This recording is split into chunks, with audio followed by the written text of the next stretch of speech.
Good afternoon, everybody. Today, if you don't know what day it is May 5th. For all you Star Wars nerds out there, it is the Revenge of the 5th. And for all you alcoholics out there, it is Cinco de Mayo. I'm making this video because it's been almost a year since I've owned this bike. For anybody who doesn't know what this bike is, it is a 2020 Bashan brozz 250. And if you have just about $2,000 burning a hole in your pocket, you can own one of these. I purchased this in orange because the blue one that I wanted was out of stock. And since I am all about Halloween, it is black and orange, which is great. I love it. Now, on this video, I'm going to make a couple pros and cons of this bike. First con is what I just said. It is $2,000. It's an easy bike to learn on. If you want a bike shipped to your door in a box on a pallet that you have to assemble yourself, if you have some knowledge, know-how, and some mechanical ability, you can buy this bike. Now, I haven't heard of people actually getting them shipped to dealers to have them build it, but for those people, you're going to have to pay a little extra. It's probably about $2,500 for this bike assembled. The bike comes from a company called Peace Sports, which is stitched on a very comfortable seat, and it comes out of Georgia.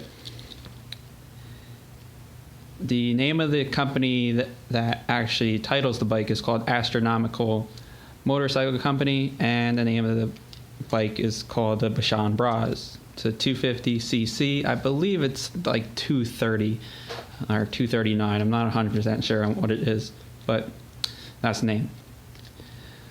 For anybody who wants to know, it is a 2.9 gallon tank, gas tank. And so far I've been probably around 140 and 160 miles of range on the bike. So I've just been doing it probably about 64 miles per gallon, which is great. I've been using this gauge to tell me my mileage. Now, the bike actually comes with a couple features. It comes with remote start. The key fob that you get, it's got a alarm, unlock, lock button, sorry, for all you people watching this video. It's got unlock, lock, it's got remote start, and it's got the alarm on it. It is very nice to have remote start, but I barely use it. With the instrument cluster that you get, turn it on. It comes with a neutral switch, fuel gauge, tells you your miles per hour. Right now I have 4,000, almost 4,100 miles on the bike. And for all you people who see this, where is it? Right here, sorry.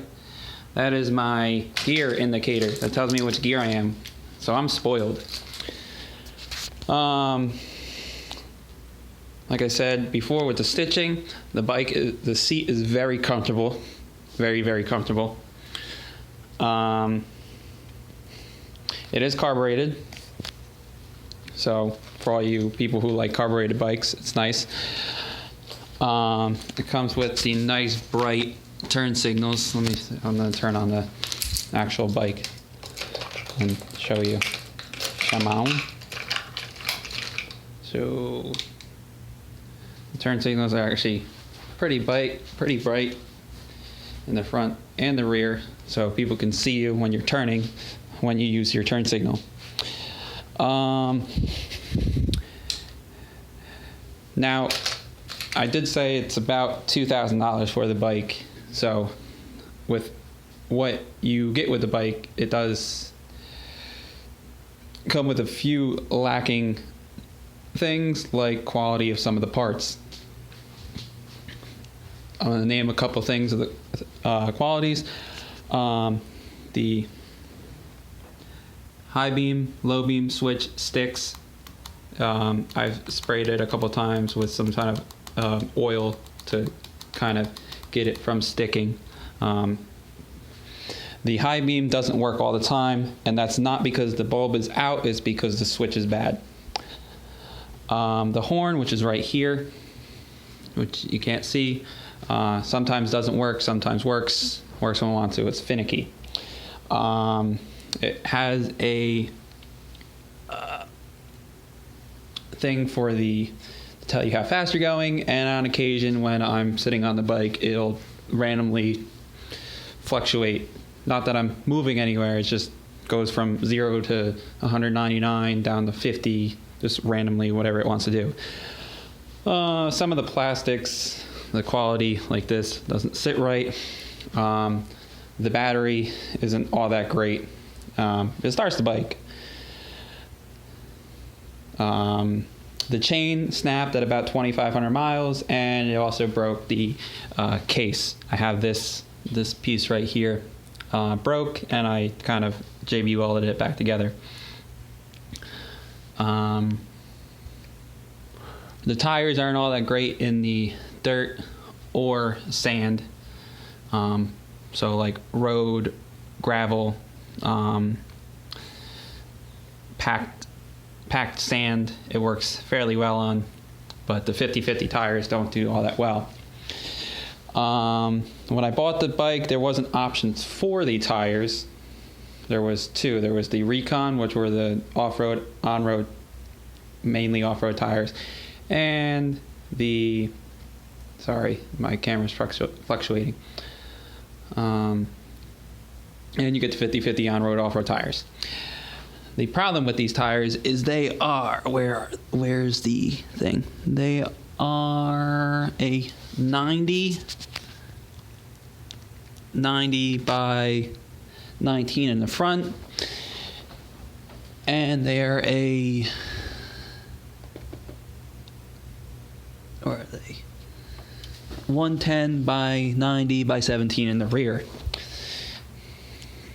The reason I say that is if you go searching for these tires, you will not find them.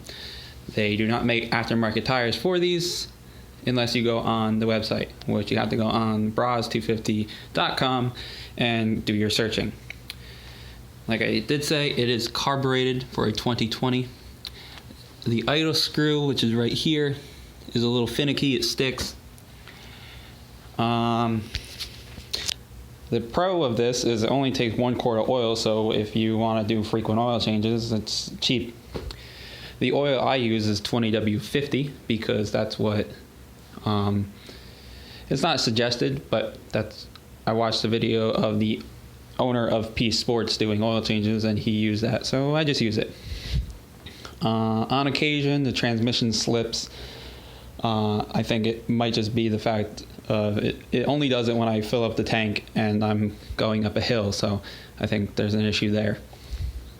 If you would like to get any aftermarket parts for this bike, for like the engine, like the exhaust, you go on eBay or Amazon, and it's a Honda CRF 250, I believe. There's plenty of websites for that. What else? The tail bag I have is a Nelson Briggs, and I'm waiting for them to send me